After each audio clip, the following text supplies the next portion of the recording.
அண்மை செய்தியை பார்க்கின்றோம். நீட் தேர்வு எழுதிய மாணவன் மாயமாகியிருக்கிறான். வீட்டிலிருந்து மாணவன் மாயமானதால் பெற்றோர் அதிர்ச்சியடைந்திருக்கிறார்கள். திருப்பூர் மாவட்டம் பல்லடம் அருகே நீட் தேர்வு எழுதச் சென்ற மாணவன் வீட்டை விட்டு வெளியேறுவதாக கடிதம் எழுதி வைத்துவிட்டு மாயமானதால் பெற்றோர்கள் அதிர்ச்சியடைந்திருக்கிறார்கள். காவல்துறையில் இது தொடர்பாக புகார் அளித்திருக்கிறார்கள். கூடுதலான விவரங்களை நமது திருப்பூர் செய்தியாளர் பாலா வழங்கிட கேட்கலாம். பாலா, இந்த மாணவன் மாயமான சம்பவம் தொடர்பான அந்த விவரங்கள் என்ன?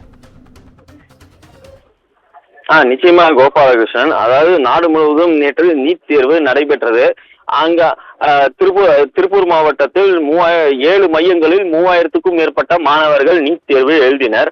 இந்த நிலையில் பல்லடம் அருகே சித்தம்பலம் கிராமத்தைச் சேர்ந்த தனபால் சாவித்ரி என்பவரின் மகன் சங்கீர்த்தனும் நேற்று 2வது முறையாக நீட் தேர்வை திருப்பூரில் உள்ள ஏவிபி கல்லூரியில் நீட் தேர்வு எழுதினார். நீட் தேர்வை எழுதி முடித்துவிட்டு பிறகு அவர் வழக்கம் போல வீட்டுக்கு வந்துள்ளார். இந்நிலையில் வீட்டுக்கு வந்து அவர் தேர்வு எழுதிய அந்த ஆன்சரை அவர் கணக்கு போட்டு பார்த்துள்ளார். இந்த தடவை எத்தனை கேள்விகளுக்கு நாம் சரியாக விடை அளித்துள்ளோம் என்று அவர் நேற்று இரவு முழுவதும் அதை ஆராய்ந்து கொண்டிருந்தனர். இந்த நிலையில் திடீரென்று மதிப்பெண்கள் குறைவாக வருவதாக எண்ணி அவர் மிகவும் மனம் உடைந்துள்ளார்.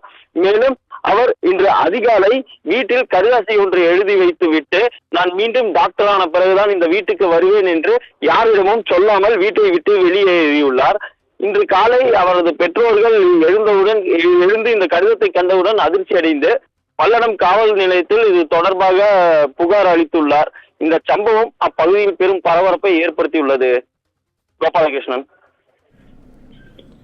நன்றி பாலா, விவரங்களுக்கு நன்றி.